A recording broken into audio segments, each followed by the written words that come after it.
नमस्कार मित्रांनो, सनराइज अकॅडमीमध्ये तुमचे सर्वांचे स्वागत आहे. मित्रांनो, माझं नाव हर्ष दैवी. मी आज तुम्हाला मराठी शिकवणार आहे. मराठी संदर्भात आपण इत्यंभूत अ पासून तर ज्ञापर्यंतचं संपूर्ण शिकणार आहोत. निश्चिंत राहा. स्वागत आहे तुमचं. तर आज आपलं पहिलं लेक्चर आहे आणि पहिल्या लेक्चरमध्ये आपण वर्ण आणि मूलध्वनी म्हणजे काय किंवा वर्ण विचार मूलध्वनी म्हणजे काय हे शिकणार. मराठी आपली मायबोली जरी असली तरी मराठीच्या बाबतीत आपल्याला संपूर्ण माहिती आहे असा माहिती ठेवणं हे चुकीचं होणार आहे. कारण की आपण बोलीभाषेत बऱ्याच गोष्टी बोलतो आणि बोलताना बऱ्याचशा गोष्टी आपण शॉर्टकट मध्ये बोलून जातो, सोप्या पद्धतीमध्ये. आणि त्या बोलताना काय होतं काय होत नाही हे आपल्याला बोलण्याच्या ओघात कळत नसतं, पण कालांतराने व्याकरणाच्या दृष्ट्यातनं बघितलं तर त्या गोष्टी कळायला लागतील आणि त्याच आपण एक एक स्टेप बाय स्टेप शिकणार आहोत. सध्या आपण पहिलं एक शिकू वर्णविचार. वर्णविचार टॉपिक मध्ये आपल्याला जवळपास 8 टॉपिक शिकायचे आहेत. त्याच्यामध्ये पहिलं आहे लिपी, भाषा, व्याकरण. दुसरं वर्णाचे स्वरूप. तिसरं वर्णाचे उच्चार. चौथं अक्षर. 5वे जोडाक्षर. 7वे योग्य वर्णरचना. 8वे आकारविल्ले आणि 9वे संधी. त्याच्यामध्ये पहिला टॉपिक आहे मित्रांनो आपला वर्ण. वर्ण म्हणजे काय? पण वर्ण म्हणजे काय हे सांगायच्या अगोदर तुम्हाला वर्ण या शब्दाचे जसं त्यांनी सांगितलेलं आहे, म्हणजे वर्ण म्हणजे रंग, मूलध्वनी, समाजातील 4 भेद. आता तुम्ही म्हणाल की वर्ण म्हणजे रंग कसा? तर तुम्ही लहान असताना सायंकाळी 7च्या बातम्या तर पाहिल्याच असतील मराठीच्या दूरदर्शनवरच्या. त्याच्यावर एक शेवट छोटीशी माहिती यायची बघा, आपण यांना पाहिलं का? त्याच्यामध्ये जो व्यक्ती हरवलेला असेल त्याच्याबद्दल आपल्याला माहिती दिलेली असते, त्याचा उंची, त्याचा रंग वगैरे वगैरे. पण त्याच्यामध्ये आपल्याला एक सांगायचे महत्वपूर्ण आवर्तन वर्ण. वर्ण म्हणजे काय? तर वर्ण म्हणजे रंग. त्या व्यक्तीचा रंग कसा आहे, भाऊ गोरा आहे, काळा आहे, सावळा आहे वगैरे. आणि त्याच्यानुसार त्या म्हणजे असं न बोलता की त्या व्यक्तीचा आपण असं नाही विचारत ना कधी की त्या व्यक्तीचा वर्ण कसा आहे, म्हणजे रंग कसा आहे, रंग कसा आहे असं नाही विचारत आपण विचारतो वर्ण कसा आहे. रंग विचारलं तर त्या व्यक्तीला म्हणजे कलर वाटेल, कलर नाही. वर्ण म्हणजे रंग त्या व्यक्तीचा. कलर म्हणजे आपले हे नैसर्गिक कलर. वर्ण म्हणजे त्या व्यक्तीसाठी किंवा वेगळ्यासाठी. मग दोघा अर्थाने बघितलं तर दोघांचा अर्थ एकच होतो, कलर. पण मूलध्वनींसाठी वर्ण म्हणजे रंग म्हणतात असं पण एक अर्थ निघतो. आणि वर्ण म्हणजे रंग, मूलध्वनी, समाजातील 4 भेद. आता 4 भेद म्हणजे कसे? क्षत्रिय, वैश्य, ते मला पण माहित नाही, क्षत्रिय, वैश्य वगैरे इतर जे 4 भेद असतात त्याच्यातले भेद म्हणजे वर्ण असं म्हटलं जातं. तुम्हाला ते गोत्र वगैरे माहिती असेल त्या संदर्भात तशातले 4 भेद असतात. वर्ण म्हणजे रंग, समाजातील 4 भेद आणि मूलध्वनी.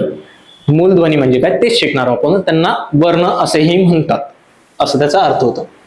आता मूलध्वनी म्हणजे काय आणि मूलध्वनींनाच वर्ण असे म्हणतात.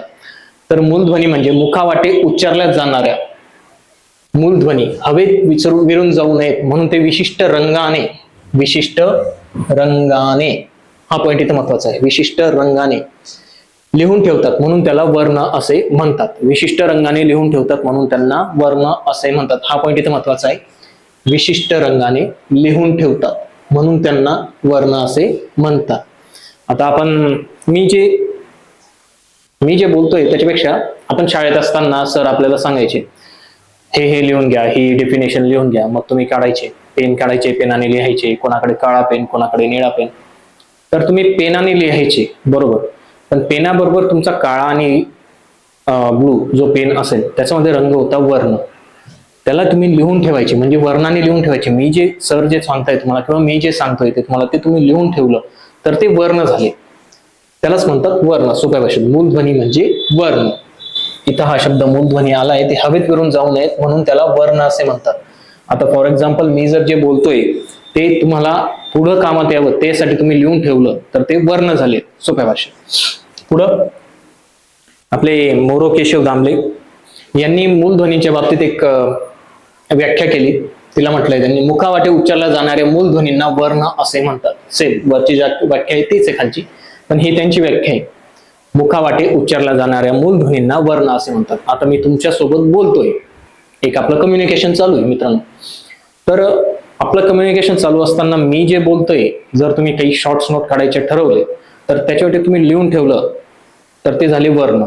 मी जे बोलतोय ते मूलध्वनी. मूलध्वनी हवेत विरून जातात पण वर्ण विरत नाही, म्हणून त्यांना वर्ण असे म्हणतात. लिहून ठेवलं म्हणजे रंगाने, विशिष्ट रंगाने लिहून ठेवले, या वाक्यानुसार विशिष्ट रंगाने लिहून ठेवतात म्हणून त्यांना वर्ण असे म्हणतात. मोरोकेशव दामलेंचं पुस्तक आहे शास्त्रीय मराठी व्याकरण, 1911च आहे. हे लक्षात असू द्या, तुम्हाला पेपराला कधी काळी आला प्रश्न तर फार कामात येईल. शास्त्रीय मराठी व्याकरण 1911, मोरो केशव दामले, त्यांना मोके दामले असंही म्हणायचे. पुढे आहेत दादोबा पांडुरंग तरखडकर. इतिहास तर तुम्ही वाचलाच असेल, त्याच्यामध्ये दादोबा पांडुरंग तरखडकर यांच्या बाबतीत उल्लेख आला नसेल असं नाही, त्यांचा उल्लेख आलाच असेल कुठे नाही कुठे. त्यांनी केली होती व्याख्या मूलध्वनीच्या बाबतीत. अ पासून ज्ञ पर्यंतच्या मूळ अक्षरांना वर्ण असे म्हणतात. काय म्हणतात? वर्ण. इथेही तेच आहे. आणि इथं काय म्हटलंय? मूळ अक्षरांना. हे शब्द मूळाक्षरांना, परत इकडं मूलध्वनी, यांनीही मूलध्वनी वर्ण असेच म्हटलेले.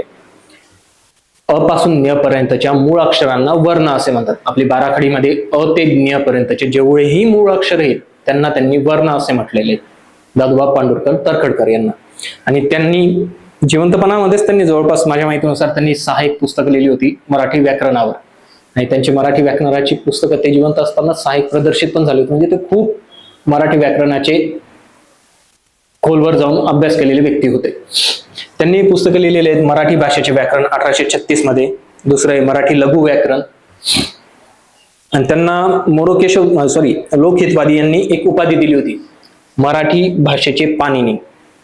मराठी भाषेचे पाणिनी. पाणिनी म्हणजे त्या गोष्टीमध्ये ते मुरलेले आहेत, पूर्णपणे एकरस आहात, त्याच्यामुळे त्यांना मराठी भाषेचे पाणिनी म्हणतात.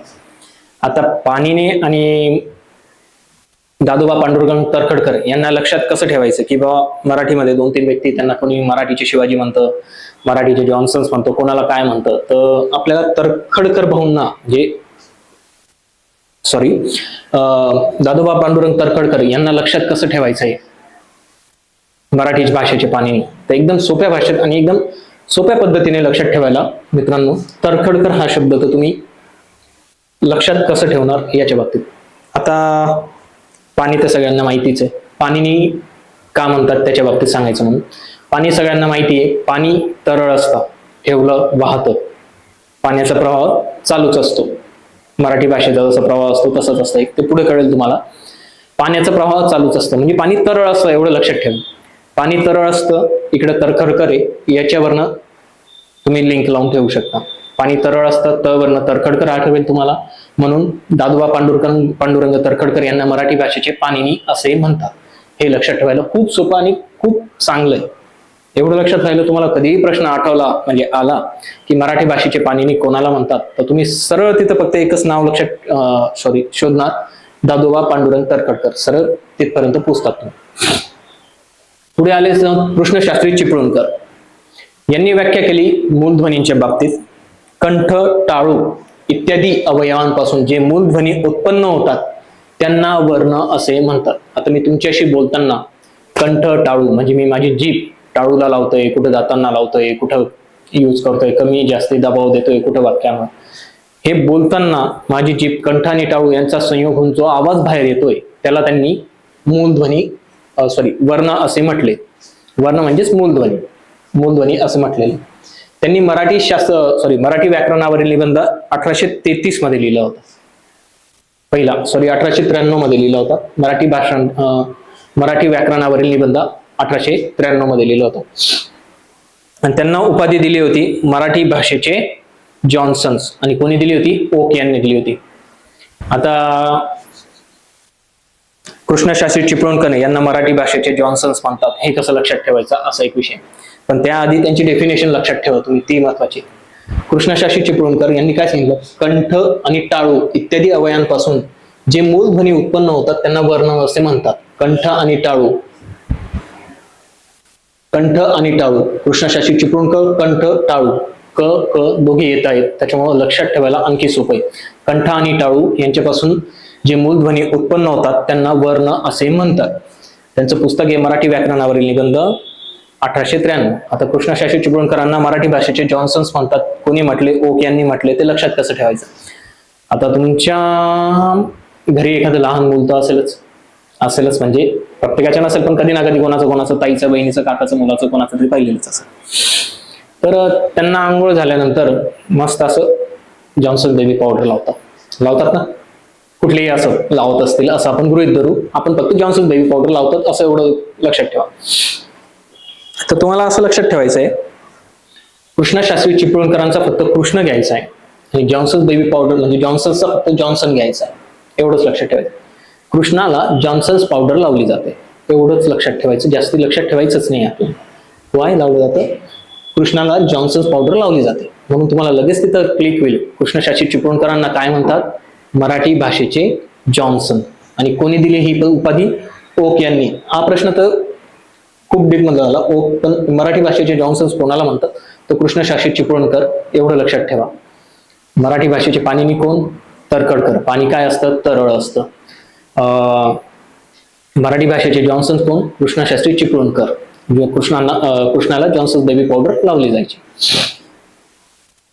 नंतर त्यांच्यानंतर आले अरविंद त्यांची मुलं होते विष्णुशास्त्री चिपळूणकर. त्यांचा मुलगा विष्णुशास्त्री चिपळूणकर. कृष्णशास्त्री चिपळूणकरांचा मुलगा विष्णुशास्त्री चिपळूणकर होते आणि त्यांनी स्वतःला उपाधी दिलेली होती. ती काय दिली होती? मराठी भाषेचे शिवाजी. ते स्वतःला शिवाजी म्हणत. मराठी भाषेचे शिवाजी. आता जर वरचे दोन तुम्हाला लक्षात राहत असतील तर खालचं तिसरं आरामात लक्षात राहील. त्याच्या बाबतीत ताण घ्यायची गरज नाही. 2 लक्षात ठेवा, तिसरं लक्षात ठेवायची गरज नाही. कुठलेही 2 पाठ केलं तर तिसरं येणारच आहे. आलं ना? तर त्यांचा मुलगा विष्णुशास्त्री चिपळूणकर, त्यांना उपाधी दिली मराठी भाषेचे शिवाजी. कोणी दिली? स्वतःला दिली. मराठी भाषेचे शिवाजी म्हणायचे त्यांना, कारण की त्यांचंही मराठी भाषेत सखोल ज्ञान होतं. त्याच्यामुळे त्यांना शिवाजी दिली ही उपाधी. त्याच्यानंतर आले तुमचे अरविंद मंगरुळकर. अरविंद मंगरुळकर यांनी मूलध्वनींच्या बाबतीत जी व्याख्या केली ती अशी होती: शब्द ज्या ध्वनींचे बनलेले असतात त्या ध्वनींचे अंत्य अवयव. कोणते अवयव? अंत्य अवयव म्हणजे वर्ण होय. अंत्य अवयव म्हणजे वर्ण होय. लक्षात कसं ठेवायचंय? अरविंद मंगरुळकर. अंत्य अवयव म्हणजे वर्ण होय.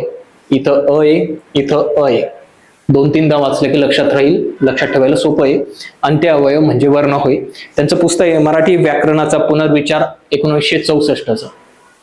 कोणी? अरविंद मंगरुळकर. आणि हे नाव लक्षात राहू द्या. हे पण नाव लक्षात राहू द्या, अरविंद मंगरुळकर यांचं.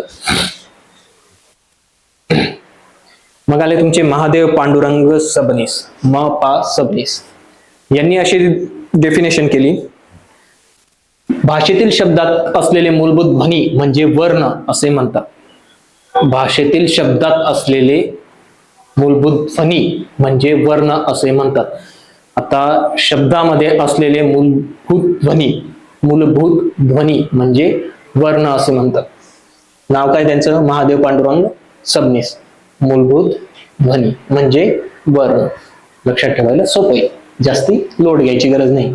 त्यांचं पुस्तक आहे आधुनिक मराठीचे उच्चतर व्याकरण 1951चं आहे त्यांचं.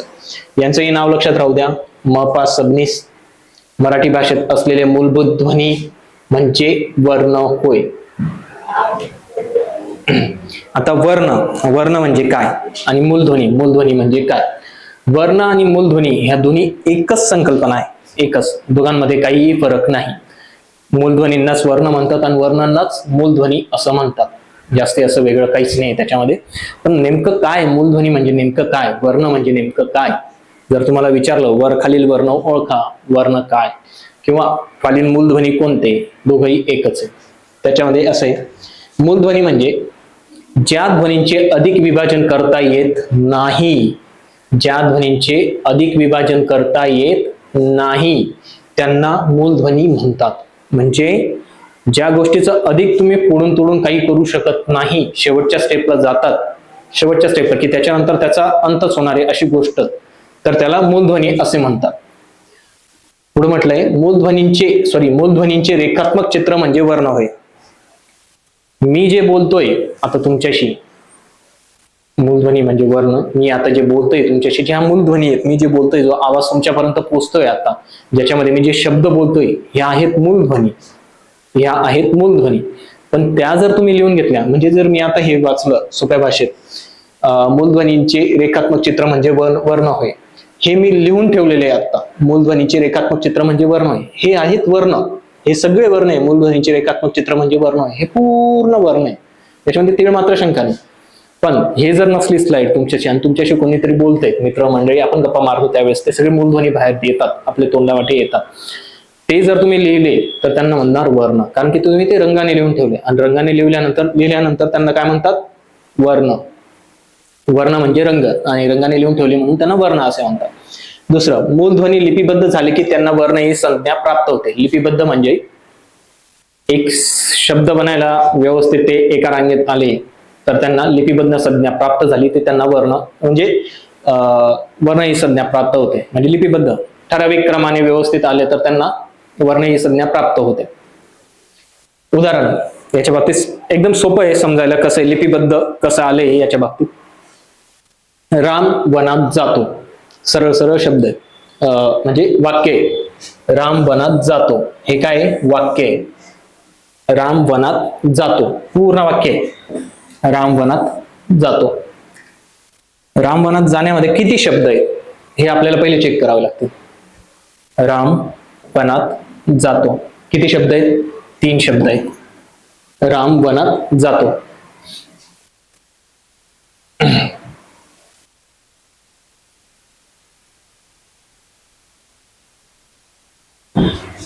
राम वनात जातो किती शब्द आहेत? 3 शब्द आहे. हे एक वाक्य आहे. त्याच्यानंतर याच्यामध्ये मूलध्वनी किंवा ध्वनी किंवा अक्षर किती आहेत? आता अक्षर म्हणजे काय? वाक्य तयार होतं शब्दांनी. शब्द कशाने तयार होतात? अक्षरांनी. ते अक्षर कोणते? आता रा, म, व, ना, त, जा, तो. किती अक्षर आहेत? 7 अक्षरांपासून 3 शब्द तयार झाले. 3 शब्दांपासून एक वाक्य तयार झालेले इथं या छोट्याशा वाक्यासाठी. हे किती अक्षर आहे? 7.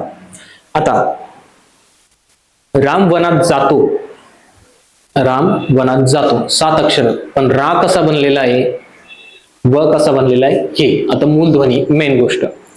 आता तुम्ही इकडे बघा मित्रांनो, र अधिक आ म्हणजे तुमचा आला रा, म अधिक अ तुमचा म. ते कसं काय ते पुढे आपल्याला मिळणारच आहे. आता सध्या फक्त आपल्याला मूलध्वनी म्हणजे काय हे कळायचंय. व अधिक अ, व,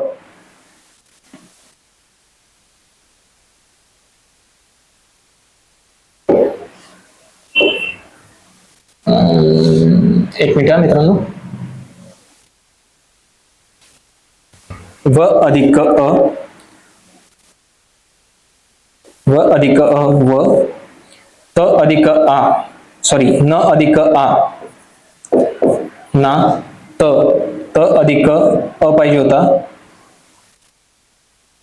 इथं म झालेला आहे. त अधिक अ,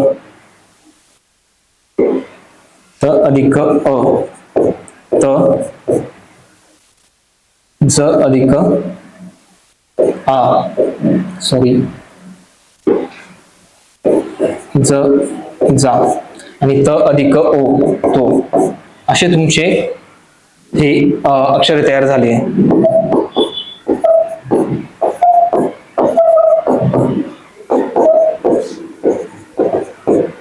जातो, राम वनात जातो, हे मूलध्वनी आहे मेन. हे अंत्यावय हे वर्ण आहे. यांच्यामध्ये स्वर मिसळल्यावर म्हणजे हे जे सगळे आहेत तुमचे, जेवढे हे मी गोल करतोय, इथं अ आहे, हा आ आणि हो, हे स्वर आहेत. हे स्वर मिसळल्यानंतर त्यांचे पूर्णपणे वर्ण तयार झालेले आहेत. ते कसे, किती स्वर, काय स्वर, कोणते स्वर, हे सगळे आपण पुढे स्टेप बाय स्टेप जाऊ. सध्या फक्त एवढंच घ्या. राम वनात जातो हे एक वाक्य आहे. त्या वाक्यामध्ये शब्द आहेत. राम वनात जातो किती शब्द आहेत? 3. राम वनात जातो हे 3 ध्वनी आहेत, म्हणजे तुमचे ध्वनी चिन्हे अक्षर आहेत. सॉरी. आणि राम वनात जातो हे मूलध्वनी आहे किंवा वर्ण आहेत पूर्णपणे. फॉर एक्झाम्पल आपण याला एखादं एक्झाम्पलही घेऊ शकतो.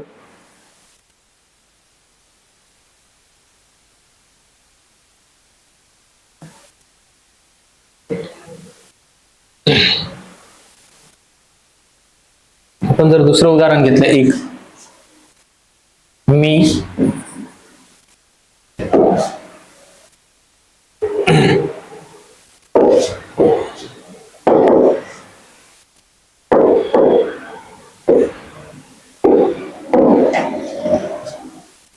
मी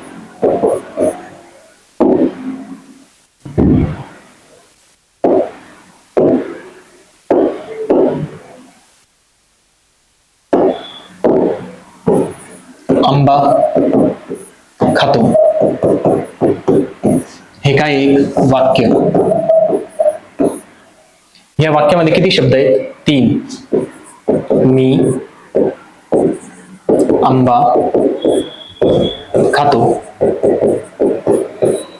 किती शब्द?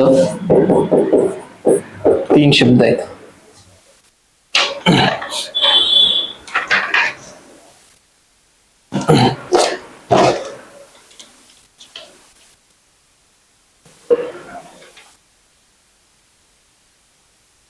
आता याच्यामध्ये किती अक्षर आहेत हे बघायचे आहेत आपल्याला. मी कॉमा आ बा खा तो. हे तुमचे किती अक्षर आहेत? मोजा. 1 2 3 4 5. 5 अक्षर आहेत. या 5 अक्षरांमध्ये यांना तुम्ही अक्षरे म्हणा, ध्वनी म्हणा किंवा ध्वनी चिन्हे म्हणा.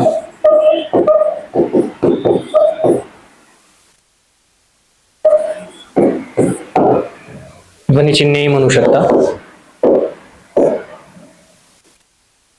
पेन जरा जास्तीत जाणार आहे माझे. ठीक आहे. आता मी मध्ये मूलध्वनी किती किंवा वर्ण किती हे आपल्याला चेक करायचंय. आता म अधिक ई,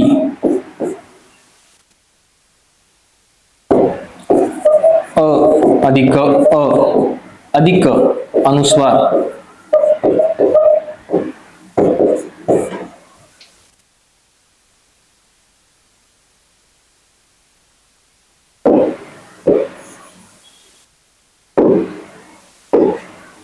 आ अधिक अनुस्वार अधिक बा, बा म्हणजे ब अधिक आ,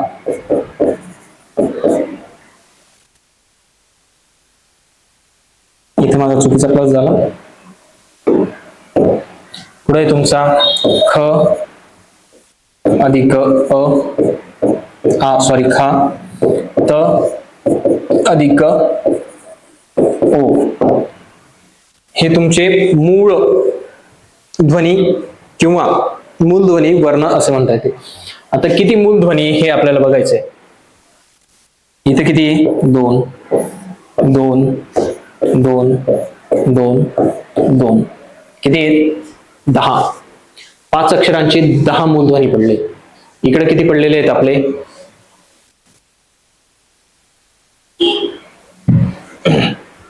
राम वनात जातोचे किती अक्षर आहेत आपले? 1 2 3 4 5 6 7. 14 पाहिजेत आपल्याला. 1 2 3 4 5 6 7 8 9 10 11 12 13 14. यांना वर्ण असे म्हणतात. आय होप तुम्हाला हे समजलं असेल. पुढे घेऊ आपण. आता ध्वनी म्हणजे काय? मूलध्वनी तर तुम्ही पाहिलं. मूलध्वनी सर केव्हाचं सांगताय, वर्ण, मूलध्वनी वगैरे वगैरे. पण ध्वनी म्हणजे काय? आता मी तुमच्याशी बोलतोय त्याच्यामध्ये मूलध्वनी हा शब्द आहे. मूलध्वनीमध्ये जो शब्द असल्यानंतर त्याच्यामध्ये नेमकं काय काय आहे असं तुम्हाला वाटत असेल तर मूलध्वनी हा शब्द आहे 2 शब्दांचा मिळून बनलाय. मूळ ध्वनी, मूळ ध्वनी. मी इथं लिहून दाखवतो तुम्हाला. मूळ ध्वनी म्हणजेच